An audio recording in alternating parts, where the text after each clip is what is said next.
Well, hello there, Battle Brothers, and welcome to yet another video. And guess what, my dear friends? Welcome to yet another review video. And just in case you're wondering, why haven't you got a book in your hand? Once again, I have to say, most of the Horus Heresy books that Black Library has published are out of print. And the only way you can get them readily is, well, via the Black Library in their digital editions or audiobooks, so there is no book in my hands. However, I am continuing in my Warhammer 40k and 30k journey, and let me tell you, my dear friends, I would show 1,000 Suns, which is what I'm reviewing right now, to anybody who says that Space Marines are just about bolt guns go rat-ta-ta and chain blades and chainsaws go vroom.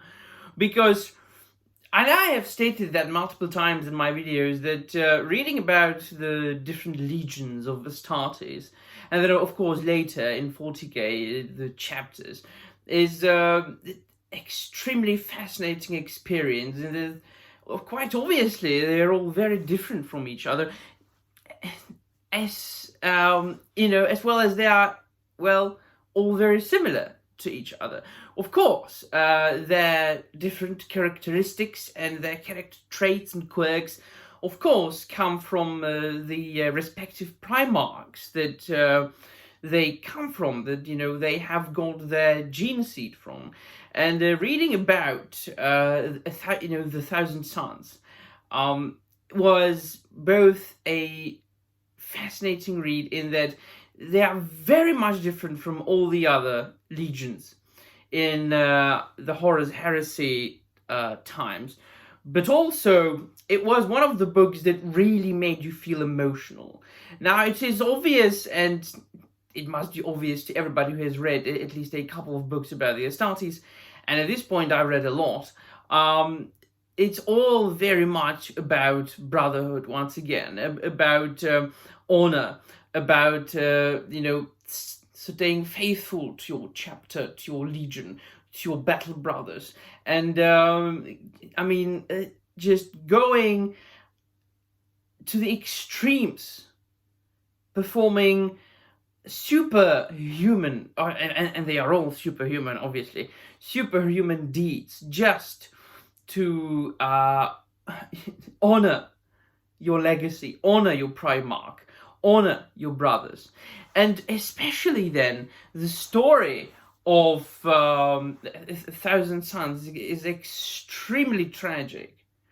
Now, once again, I have to say that reading Horus Heresy is something that, before I got into Warhammer, people told me that Horus Heresy is hit or miss. There are brilliant books, but also there are books that you can skip, books that are not as good as the other ones. And I have to say that so far I've been very fortunate. And so far I've only read excellent books. Now, I've read the initial trilogy, I've read The Flight of the Eisenstein, I've read Fulgrim, and The First Heretic, and No Fear, and then it was The Thousand Suns. And I started Prospero Burns last night, right? Because it's kind of duology, along with a Thousand Suns. So we all know that in 40k, 1,000 Suns, they are a traitor chapter. But it seems to me that they are a traitor chapter that really got corrupted against their will the most. Now, of course, so far I have come to the conclusion, and I've discovered that the traitor legions quite obviously were in majority of the cases corrupted extremely against their own will, and initially they fought it. Initially they tried to resist the chaos, tried to resist the warp, the temptation, and it's always through the mischievous nature of the demons and gods of the warp. The individual chapters got corrupted. Now, this is all about Magnus and his legion Azek, Ahriman, Ammon, and so on and so forth. And the fact that they were the only legion who used psyker abilities openly, and they were of course scorned for it by other legions as well as by the Emperor. Quite obviously, we know that Magnus, that he was the most gifted as far as this area goes of all the Primarchs. He was the second most skilled psyker after the Emperor. And then, of course, Emperor taught him a lot. And they even communicated before Magnus was rediscovered by the Emperor. Magnus realized, like himself, even before he was fully created by the Emperor, they had very, very close relationship. And if there was anybody who understood the Emperor out of all the Primarchs, it was Magnus. And although the Emperor chose Horus to be the War Master, I'd say that Magnus was as close to being like his favorite son as it is possible. Now, for all these reasons, and because the Thousand Sons were so devoted to the Emperor and to the cause, and to the Great Crusade, even though they spent most of the time honing their abilities on Prospero, they didn't fight as much in the Great Crusade as the other legions. So, for all these reasons, it's so much more tragic what happened. And then it is written so masterfully that at times you have to really think, yeah, but they have got the point. And at times you can see the hypocrisy of the other legions, such as at the Council of Nicaea, when Magnus was defending himself and his legion, and the fact that they were using their powers, and he was like, aren't we all using those powers? What about the astro telepaths? What about each and every single time you are traveling the warp? Aren't you using those powers? And what about the space wolves and their rune priests? Well, they might be saying that they are using their powers come from the natural well of Fenris, but it's really the same, is it not? It's the warp. And then of course there are so many heart-warming but also heart-crashing sections and passages when, for example, the different librarians of the respective chapters stand behind Magnus and his Thousand Sons at the Council of Nicaea, starting with the White Scar librarian. And then you think about how much things changed in 10,000 years, wherein the 41st millennium, not only you've got the Emperor being literally being worshipped as the god, the god Emperor, when in the 30K he absolutely didn't want it, and he scorned and punished the word bearers for it. But also, psych powers are used very openly by all the chapters, and even within the Inquisition. Now, of course, it was very much in 41, the 41st millennium, people were very much aware of the fact that it's very dangerous, and so there were strict rules, and that's why the Inquisition was born, right? To just kind of keep an eye on all these things. Things change so much, and that's one of the reasons I say that Warhammer 40K, getting into it, it's really not simple. It's really not easy. If you want to fully get and grasp the lore, the world and the universe, you have to read a lot. It is not enough just to watch lore videos. It is not enough just to read the books. Read wiki, lexicanum. You actually have to go out of your way and read the books, and a lot of them, to fully grasp the scale of the world building there. You might get some sort of general idea what it is all about, right?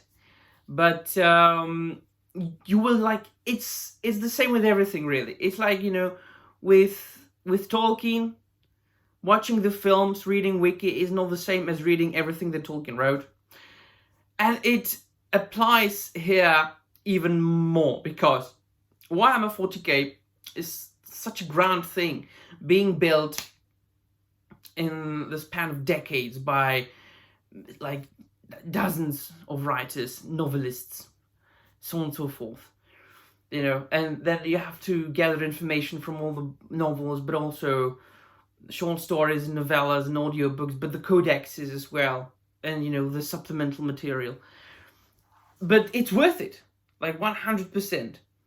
And then if you really get into it, everybody will find their favorite thing. Like, oh, right, so do I love the Astartes? In which case, what's my favorite legion or chapter? Is it the Space Wolves? Is it the Ultramarines?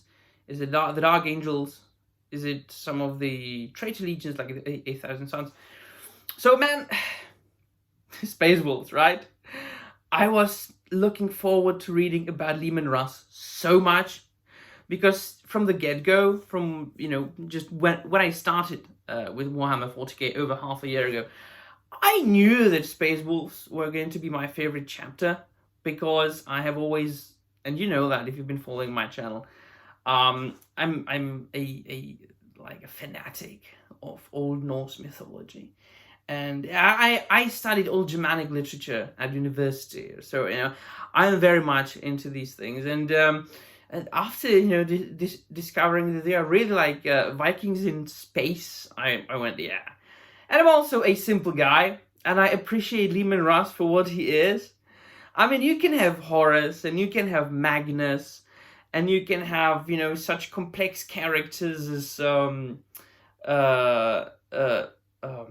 didn't want to say Fulgrim. I wanted to say Lorgar of the Word Bearers. You know, you can have all the complexities and the character complexities, like, you know, Rabud Gilliman or Rogel Dawn, you know, and the extremely complicated relationship between Magnus and the Emperor, and the heartbreaking realization of what Magnus did when he decided to warn the Emperor about Horus, and he went to Terra, and like he annihilated the portal and the Golden Throne, and he realized that he messed up so much.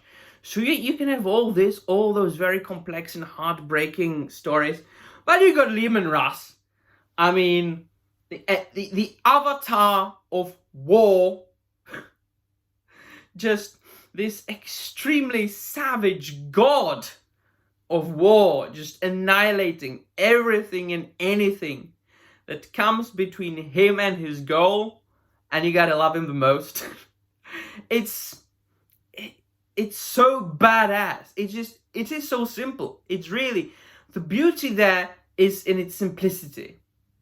Leman Russ is, in my eyes, my favorite and the best Primarch, just because it's so simple, you know.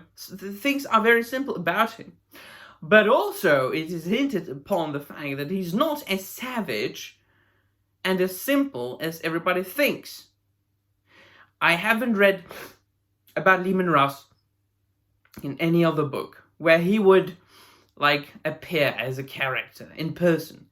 That's going to come now in Prospero Burns, I think, so no spoilers so far. But I think that a lot of what he appears to be and how he acts is kind of a persona. Because I think that, in fact, he's a much more complicated and much more complex person and a character than what he seems to be. So, all in all, this wasn't really a review, is it? But my reviews aren't really what they seem to be. Ever. Well, nevertheless, 1,000 Suns, an extremely enjoyable read. Definitely one of my favorites as far as Horus Heresy goes. And I can't wait to read Prospero Burns, so I can then review the full duology. Because if I am not wrong, if I understood it correctly, it's like the same story told from two different points of view, right? So this one was mostly from the point of view of the Thousand Sons and the Remembrancer, Lemuel, and then the Prospero Burns, I think, is going to be from the side of my favorites, the Wolvies. Right, so let me know in the comments down below what you think. That'll be all. Thank you very much for watching, and remember, the Emperor protects.